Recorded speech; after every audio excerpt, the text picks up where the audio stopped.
I'm Nicky from Little Ones, and today I'm going to answer the question, how do I know when to drop the late afternoon nap? The short answer is, usually between 6 and 8 months, that nap will disappear. Prior to this, your baby is ideally on 3 naps a day. So in our sleep programs it's structured so there's a shorter nap in the morning, a longer nap across the middle of the day, and then a shorter nap again in the late afternoon to get your baby through to a settled bedtime at around 7. So usually by 6 months we aim to have whittled down that late afternoon nap, so sort of slowly weaning your baby off needing that nap, I suppose, and keeping the other 2 naps in place.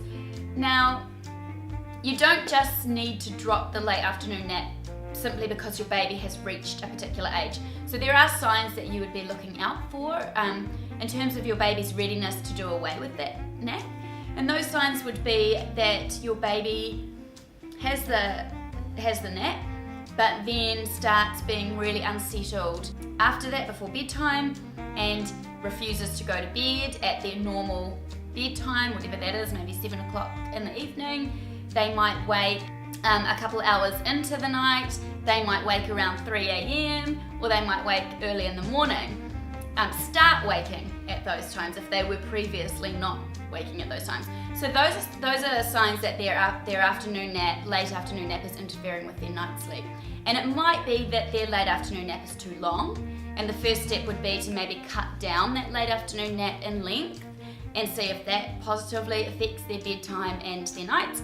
If they're still having unsettled bedtimes and nights, then it might be time, especially if they're over 6 months, to do away with that afternoon nap altogether.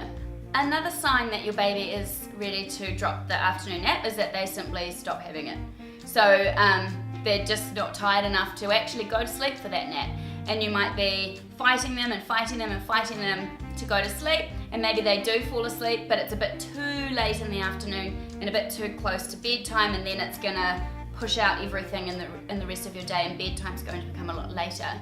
So if your baby's fighting the nap, then it's a really good sign that they actually are ready to drop that nap altogether. When you're looking at reducing or doing away with that late afternoon nap, it is still really important that your baby is having a decent midday sleep, because if they're not having their second sleep of the day as their biggest sleep, then they're coming into bedtime quite overtired already. So if they're having a long morning nap and then a shorter nap around lunchtime and then a shorter nap in the late afternoon, and you do away with that late afternoon nap, they're going from when they wake up from their long morning nap, which is maybe 10:30, 11 o'clock in the morning, they're going right through to bedtime in the evening with probably just a shorter cat nap to fill in that time. And that's going to mean that they're going to be reaching bedtime really overtired. So it's going to be harder for you to drop that late afternoon nap in a baby that's having their long morning nap in the morning. So what we aim to do is we have a shorter nap in the morning to get babies through to a long midday lunch nap. And then they're tired enough and they're ready to have a nice long sleep for a couple of hours across the middle of the day, which means that when they do drop that late afternoon nap, they're still well rested enough that they're not getting too overtired come bedtime.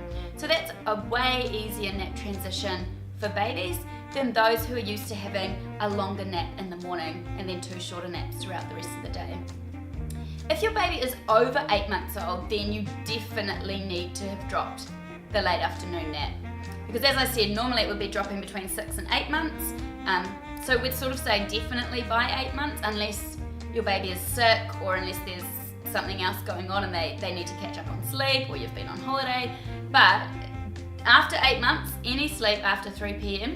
is really going to wreak havoc with bedtimes, night times, and potentially early morning waking as well.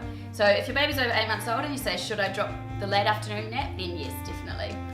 In any of those cases, our sleep programs talk you through the perfect nap structure, the perfect nap lengths, and really ease you through getting rid of the late afternoon nap and all the other nap transitions to come. And don't forget to subscribe to our YouTube channel for lots more baby sleep videos.